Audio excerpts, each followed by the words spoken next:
faahfaahinno ayaa ka soo baxaya koox hubeysan oo degmada Kaxda xalay dad shacab ah ku dilay goob maqaaxi ah oo ay ku sugnaayeen waxaana ay dadka shacabka dawladda Soomaaliya ka dalbadeen inay wax ka qabato dilalka soo kordhaya degmada Kaxda. Cali Cilmi Salaad ayaa warkan faahfaahinaya.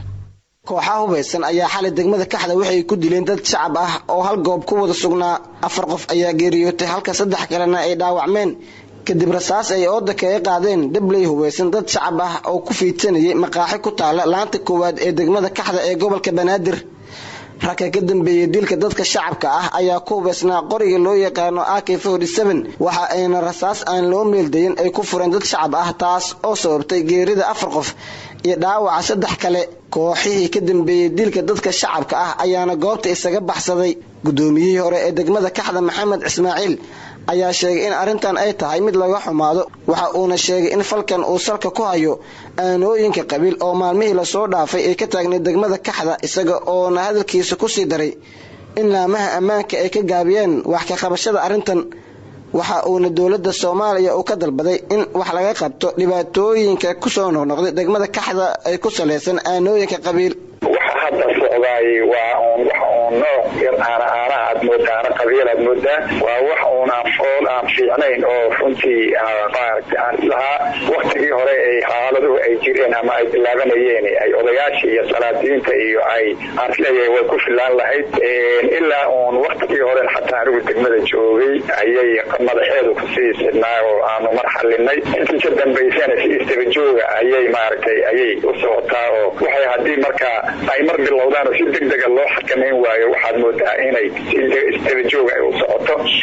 runtii waxaan leeyahay hay'adaha amniga iyo dawladdu arintaasi aad iyo aad bay arintaasi uga gaabiyeen oo maayna sidii loo baahnaa maayna loo soo dhaxgelin. waxaan ku baaqi lahaa in dhammaan ficilada foosha xun ee islaamnimada iyo bini'aadnimada ka baxsan la joojiyo. dawladda Soomaaliyeedna waxaan ugu baaqi lahaa waan oran lahaa inaysan wax badan bay ayaamaha shaqaraha ka maqlaysay oo may maqlayo way ka waraysaa hay'adaha amniga iyo gobolka uu ka warhayaa inaan la sii fiirsanin foolxumadan iyo dhacdooyinkan dhacaya ee aysan magayadii aysan qaadi karin in tallaabo degdeg laga qaadayo ku baaqila. waxa weeye wax la isku hayo oo maanta meel yaalo oo la tilmaami karay ma jiraan xaqiiqdii. marka waxaan leeyahay qarankii intay gacan bila ku qabtaan haday waxaan isleenayaa dad maleeshiyaad yihiin ay tallaabo adag ka qaado haday dawlad ka tirsan yihiin tallaabo laga qaado oo amniga bulshada si lagu soo celiyo. falalka amni darro iyo dilalka ku saleysan aanooyinka qabiil ayaa maalmihii u dambeeyay ku soo badanayay degmada Kaxda ee magaalada Muqdisho. maalin ka hor ayay ahayd markii degmada Kaxda lagu dilay sheekh caan ka ah degmadaas iyada oo sidoo kale la dhaawacay 2 wiil oo uu dhalay.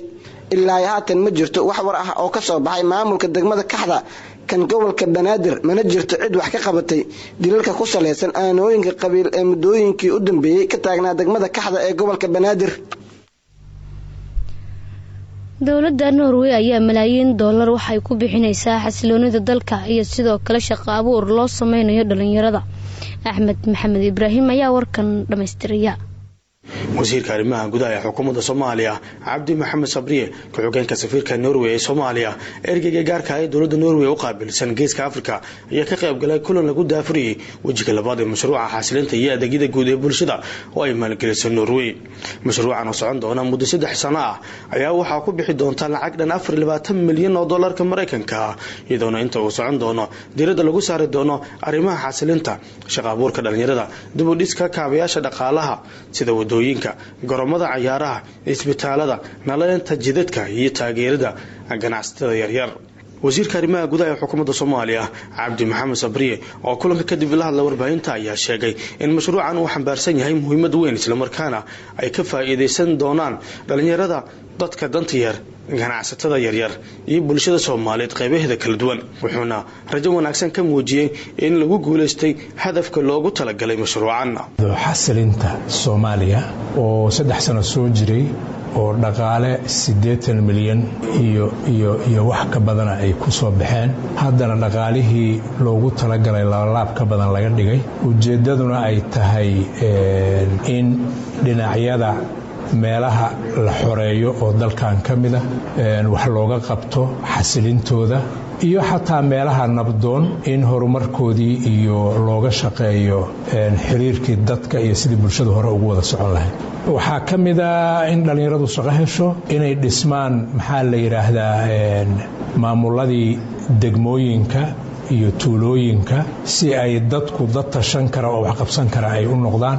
waxaa ka mid ah min culays badan la saaro bulshada qaybaheeda jilicsan in lala shaqeeyo. Norway ayaa ka mid ah dalalka sida weyn u garab istaagsan dowladda Soomaaliya iyadoona geesta kale mashaariicyo dhowr ah ka fulisa gudaha dalka.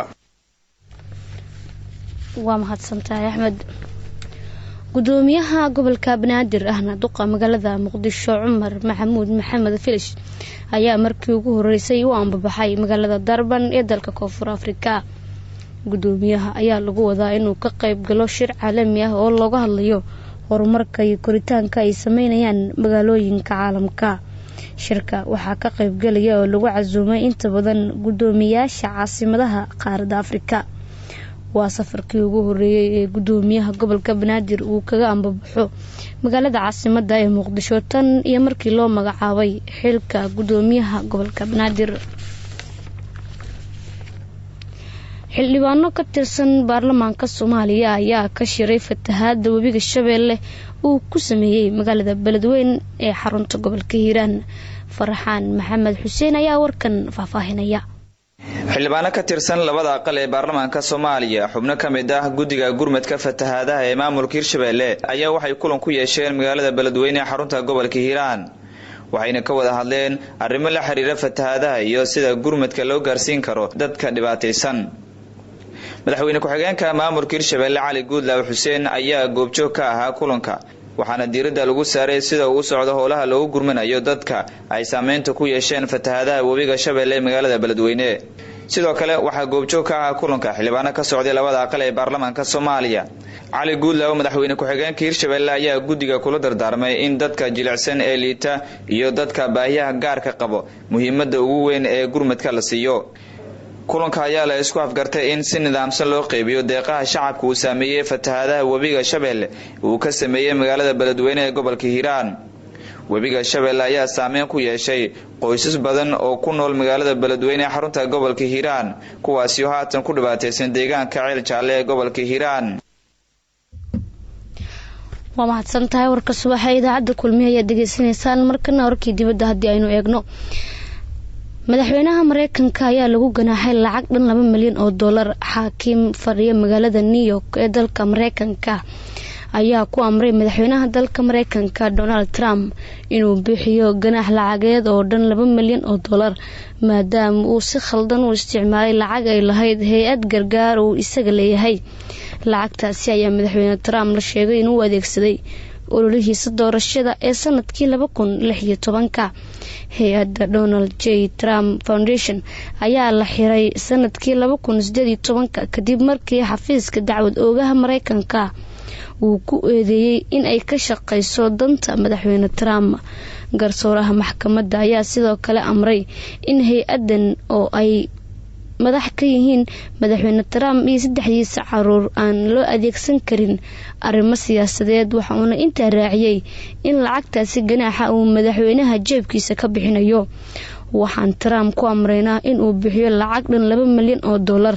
lacagtaas oo haddii ay taali lahayd loo adeegsan lahaa howlo gargaar ayay go'aamisay garsooraha maxkamadda. ugu dambeyntiina Shiinaha iyo Mareykanka ayaa heshiis hordhac ah ka gaaray muranka canshuuraha. wasaaradda ganacsiga ee Shiinaha ayaa maanta sheegtay in ay Shiinaha iyo Mareykanka isku raaceen dib u dhigidda qayb ka mid ah canshuurihii dheeraadka ahaa ee labada dal uu midba midka kale ku soo rogo alaabaha isku soo dhoofiyaan weeyaane. afhayeen u hadlay wasaaraddaasi Joe Feng ayaa shir jaraa'id ka sheegay in haddii wadaxaajoodka labada dhinac ay isku raacaan in ay heshiis gaaraan ay labada dal ee Mareykanka iyo Shiinuhu yareyn doonaan si isku mid ah oo isku waqti ah canshuurta la saaro alaabaha ay isu dhoofinayaan. labada dal ayaa dhowr jeer oo hore isku soo rogay canshuuraad dheeraad ah oo saarayo alaabaha kuwaas oo ku kacaya lacag dhan bilyan dollar. guud ahaan warkii subaxa idaacadda kulmiye waa naga intaa ciddu warkayagu sheegay waxay naga dhageysan karaan oo ay ka heli karaan radio kulmiye.com dhageystayaasheena ku sugan magaalooyinka Beledweyne Cadaado iyo Gaalkacayna waxay naga dhageysan karaan raadiyaasha Hayaan Cadaado iyo Wadani Mareykanka haddii aad joogtana Soomaaliya